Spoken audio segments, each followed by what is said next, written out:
Cartoon TV. संगीतमय घोड़ा। गांव में रहने वाले एक धोबी के पास राजा नाम का एक घोड़ा था।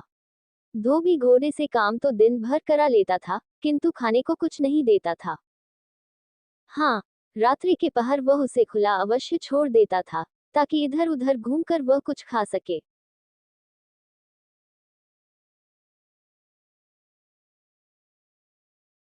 घोड़ा रात भर खाने की तलाश में भटकता रहता और धोबी की मार के डर से सुबह सुबह घर वापस आ जाया करता था।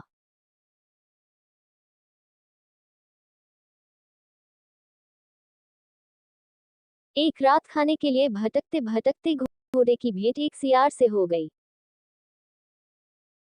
सियार ने घोड़े से पूछा, मित्र, इतनी रात गए तुम इस जंगल में क्यों घूम रहे हो? सियार के इस प्रश्न पर घोड़ा उदास हो गया। उसने सियार को अपने व्यथा सुनाई। मित्र, मैं दिन भर धोबी के कपड़े अपने पीठ पर लेके घूमता हूँ। उसके बाद भी मुझे धोबी खाने को नहीं देता, इसलिए मैं रात में खाने के लिए यहाँ वहाँ भटकता हूँ। आज तो मेरा नसीब ही खराब है। आज मुझे कुछ खाने को नहीं मिला। मैं इस जीवन से तंग आ चुका हूँ। घोड़े की व्यथा सुनकर सियार को तरस आ गया। वह उसे सब्जियों के एक खेत में ले गया। ढेर सारी सब्जियां देखकर घोड़ा बहुत खुश हुआ। उसने वहां पेट भर कर सब्जियां खाए और सियार को धन्यवाद देकर वापस धोबी के पास आ गया।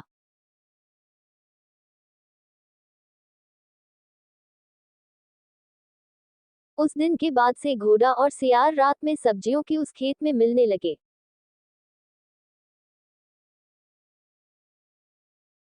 घोड़ा ककड़ी, गोभी, मूली, शलजम जैसी कई सब्जियों का स्वाद लेता। धीरे धीरे उसका शरीर भरने लगा और वह मोटा ताजा हो गया। अब वह अपना दुख भूलकर मजे में रहने लगा। एक रात पेट भर सब्जियां खाने के बाद घोड़ा मदमस्त हो गया। वह स्वयं को संगीत का बहुत बड़ा ज्ञाता समझता था। उसका मन गाना गाने मचल उठा। उसने सियार से कहा, मित्र, आज मैं बहुत खुश हूँ। इस खुशी को मैं गाना गाकर व्यक्त करना चाहता हूँ। तुम बताओ, मैं कौन सा गाना गाऊँ? घोड़े की बात सुनकर सियार बोला, मित्र, क्या तुम भूल गए? हम यहाँ चोरी छुपे खाना खाने आए हैं। तुम्हारी आवाज़ बहुत कर्कश है। अगर तुम्हारी आवाज़ खेत के रखवाले ने सुन ली तो हमें पकड़ लेगा और बहुत मारेगा।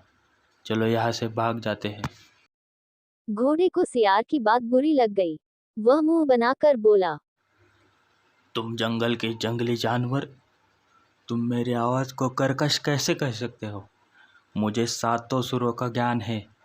मैं अभी सिद्ध कर देता हूँ मेरी आवाज़ कितनी सुरीली है। सियार समझ गया कि घोड़े को समझाना असंभव है।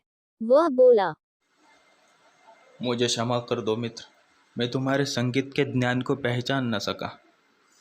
तुम यहाँ गाना गाओ, मैं खेत के बाहर रखवाली करता हूँ। अगर मुझे खतरा महसूस हुआ तो मैं तुम्हें आगाह कर दूंगा। इतना कहकर सियार बाहर जाकर एक पेड़ के पीछे छुप गया। घोड़ा खेत के बीचों बीच खड़ा होकर अपनी कर्कश आवाज में रेंकने लगा।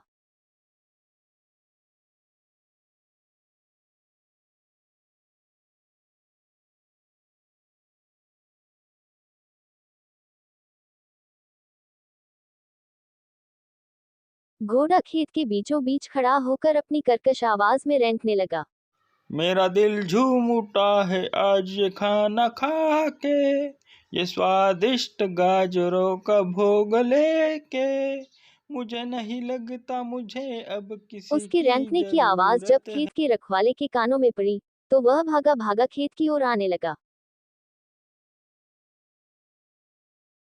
सियार ने जब उसे खेत की ओर आते देखा, तो घोड़े को चेताने का प्रयास किया। मित्र, चलो यहाँ से। खेत का रखवालदार यहीं आ रहा है। अगर उसने तुम्हें पकड़ लिया तो बहुत पीटेगा। लेकिन रेंकने में मस्त घोड़े ने उस ओर ध्यान ही नहीं दिया। सियार क्या करता, वह अपनी जान बचाकर वहां से भाग गया। इधर खेत के रखवाले ने जब घोड़े को अपने खेत में रेंकते हुए देखा, तो उसे दबोचकर उसकी जमकर धुलाई की। घोड़े के संगीत का भूत उतर गया और वह पछताने लगा कि उसने अपने मित्र सियार की बात क्यों नहीं मानी। कहानी से सीख, अपने अभिमान में मित्र की उचित परामर्श को न मानना संकट को बुलावा देना है। Cartoon TV.